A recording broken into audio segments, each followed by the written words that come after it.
Chers téléspectateurs, je suis heureux de vous retrouver à nouveau. Nous allons poursuivre avec notre thème qui porte sur la sémence et sur la moisson, qui est un principe spirituel sur lequel nous ne pouvons pas déroger. Aujourd'hui, nous allons mettre l'accent sur la conséquence d'un don conforme à la parole de Dieu. La parole de Dieu nous dit dans 1 Corinthiens au chapitre 9 que celui qui sème peu, moissonne peu, et celui qui sème abondamment, moissonne abondamment, que chacun donne comme il a résolu dans son cœur, sans contrainte ni tristesse, car Dieu aime celui qui donne avec joie. Donc, nous savons que celui qui donne avec joie, c'est celui qui donne selon le cœur de Dieu. Celui qui donne sa dîme, celui qui donne ses offrandes, celui qui donne avec libéralité, celui qui donne des prémices, celui qui donne pour Dieu, celui qui donne pour le serviteur de Dieu, celui qui donne pour son prochain, c'est quelqu'un qui donne conformément à la parole de Dieu. La conséquence ne se fait pas attendre. Celui qui donne convenablement récoltera, et le Seigneur nous parle d'une récolte qui sera tamisée, secouée et qui déborde. Je continue la lecture. Il nous dit ceci.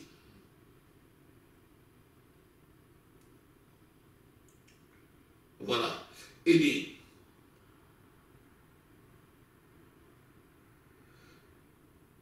« 1 Corinthiens au chapitre 9, le verset 1. Ne suis-je pas libre? Ne suis-je pas apôtre? N'est-ce pas vu le Seigneur, N'avez-vous pas vu l'œuvre de Dieu? Si pour d'autres je ne suis pas apôtre, je le suis au moins pour vous, car vous êtes le sceau de mon apostolat. » Alléluia. Donc, le ministre est le sceau, les brebis, les enfants sont le sceau de l'apostolat d'un ministre. Et donc, lorsque le ministre donne l'enseignement, il est digne d'être reçu. Parce que lorsqu'on reçoit cet enseignement, il y a les bénédictions qui vont s'attacher à cet enseignement. 2 Corinthiens au chapitre 9, le verset 6.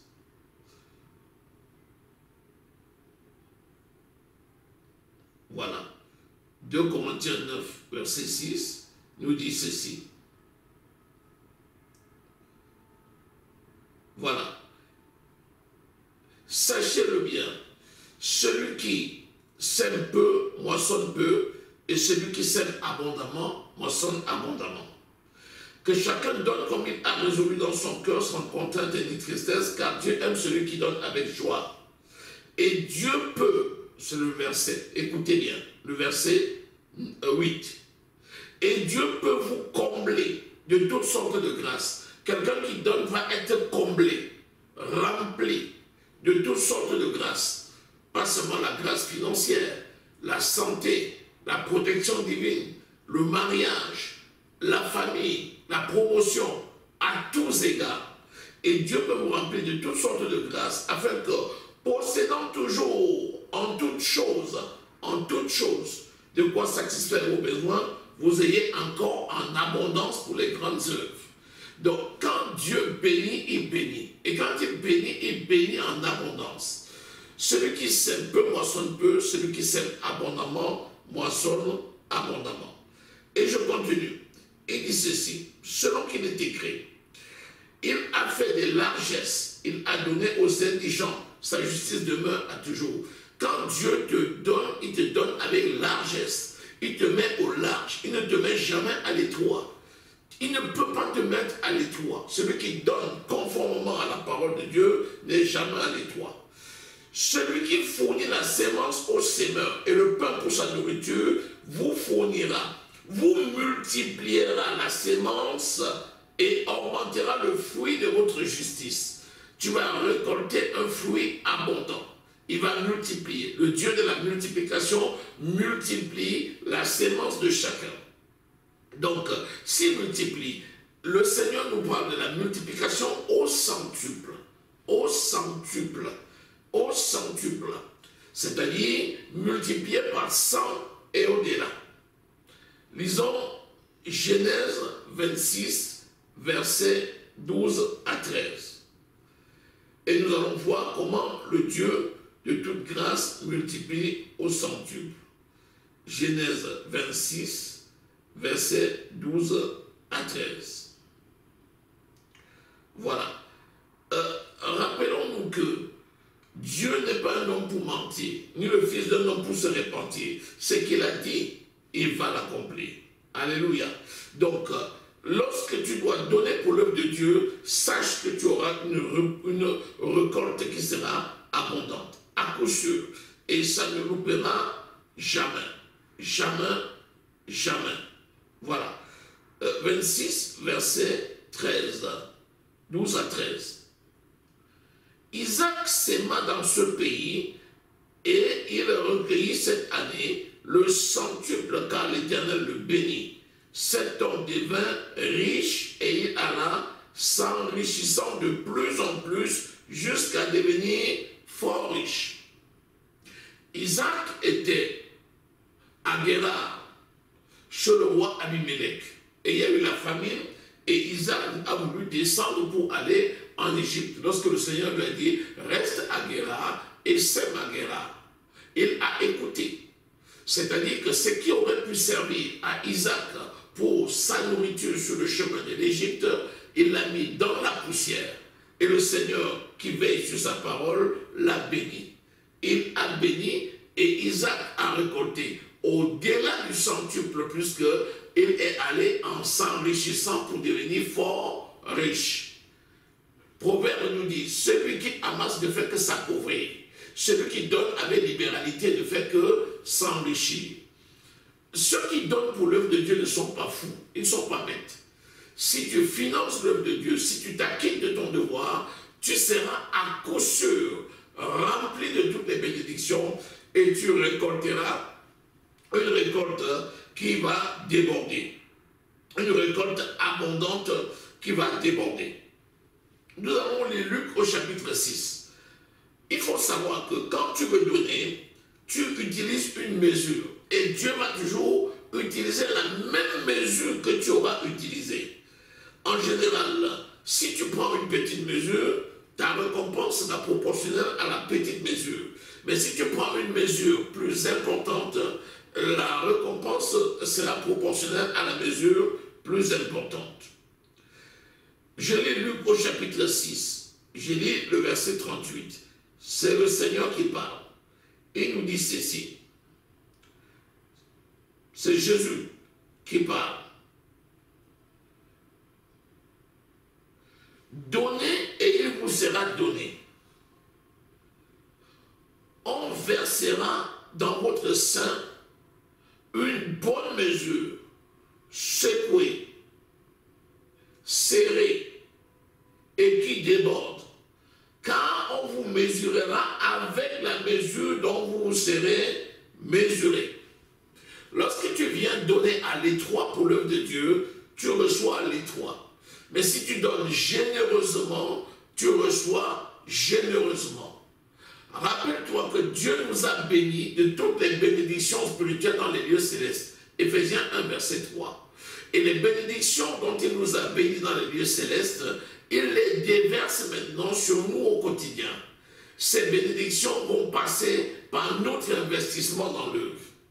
Celui qui a été béni dans les lieux célestes, s'il sait prendre soin de l'œuvre de Dieu, sa bénédiction sera proportionnelle à son engagement spirituel. Mais s'il ne sait pas prendre soin de l'œuvre de Dieu, malheureusement, il ne saura pas traduire ses bénédictions spirituelles en quelque chose de palpable, de trébuchant et de sonnant.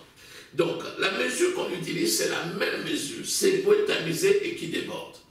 La pauvreté est d'abord spirituelle. Celui qui dit « je n'ai pas, je suis pauvre », c'est quelqu'un qui restera toujours pauvre. Mais celui qui dit « j'ai de quoi pourvoir à l'œuvre de Dieu et aux besoins de mon prochain », c'est quelqu'un qui ne manquera jamais sa subsistance. Donc voilà, la notion de multiplication au centuple, c'est quelque chose de très important. La seule façon pour toi de recevoir, c'est de donner. Or, il n'y a plus de plaisir à donner qu'à recevoir. Donc, si quelqu'un se met à l'étroit et refuse de donner, c'est une personne malheureusement qui s'attire une condamnation. Parce que la pauvreté sera son lot et son héritage. Voilà. Nous parlons de la parole de Dieu parce que c'est tellement important de pouvoir respecter les principes qui régissent la parole de Dieu. Lorsque tu ne respectes pas ces principes, malheureusement, tu t'attires une condamnation. Nous allons voir maintenant dans Marc au chapitre 10 et nous allons voir que le Seigneur nous demande de nous engager afin que par notre engagement, nous puissions être bénis. Certains vont te dire, si tu t'engages à servir l'Éternel, malheureusement pour toi tu perdras. Mais dis-lui non, ce n'est pas vrai. Je lis le verset 27. Jésus les regarda et dit, cela est impossible aux hommes, mais non pas à Dieu, car tout est possible à Dieu. Pierre se mit à lui dire, le verset 28, voici, nous avons tout quitté et nous t'avons suivi. Il pêchait les poissons et Jésus a fait de lui un pêcheur d'hommes. Il est venu et il a suivi. Il a tout donné pour servir le Seigneur. Et le verset 29, le Seigneur lui dit, je vous le dis en vérité, il n'est personne qui ayant quitté à cause de moi et à cause de la bonne nouvelle, sa maison, ou son frère, ou ses sœurs, ou sa mère, ou son père, ou ses enfants, ou ses terres, ne reçoivent au centuple, présentement, dans ce siècle-ci, des frères, des sœurs, des pères, des mères, des maisons, des terres, des richesses, et dans le ciel à venir, la vie éternelle. Nous voyons que c'est extrêmement important de mettre en pratique cette parole, car quelqu'un ne peut pas récolter du chardon lorsqu'il a planté de la vigne. Il faut savoir planter la vigne pour récolter la vigne. Il y a des personnes qui disent, je ne donnerai pas de l'argent pour l'œuvre de Dieu, et ils se contentent de dire, je veux consacrer juste mon temps. Le Seigneur a besoin de ton être tout entier, corps, âme et esprit, et de tous tes biens pour le servir. C'est seulement en ce temps-là qu'il va multiplier, tamiser, secouer, et cela va déborder. Donc, ne nous trompons pas, on ne se moque pas de Dieu. Ce qu'un homme aura sémé, il le moissonnera aussi. Je reviens à ce texte de départ de Galates au chapitre 6, verset 7, pour t'amener à la conclusion de ce chapitre qui porte sur les récompenses de l'observation de la parole de Dieu. Il nous a dit, et nous avons lu, aussi longtemps que la loi de la sémaille, et de la moisson existe. La loi de la sémaille et de la moisson existe. Aussi longtemps que la terre demeure, cette loi ne passera pas. Donc ne nous trompons pas, nous sommes obligés, tu es obligé, si tu veux récolter des biens temporels, tu es obligé de s'aimer des biens temporels. Celui qui sème pour la chair récoltera la chair. Celui qui sème pour l'esprit récoltera l'esprit. Donc je te conseille de s'aimer pour l'esprit et de consacrer ton être tout entier, corps, âme et esprit, pour servir l'Éternel des armées. En le faisant ainsi, tu t'enrichis, et en le faisant ainsi, tu iras de richesse et deviendras fort riche. Riche comme l'était Abraham, riche comme l'était Isaac, riche comme l'était Jacob, riche parce que Jésus, le riche qu'il était, s'est fait pauvre afin de te rendre riche. Voici donc le principe de la sémence et de la récolte tel que je te le donne, avec les conséquences de la mise en application de cette parole. Que le Seigneur bénisse chacun, que la grâce de l'Éternel vous accompagne, Au nom précieux du Seigneur Jésus-Christ de Nazareth.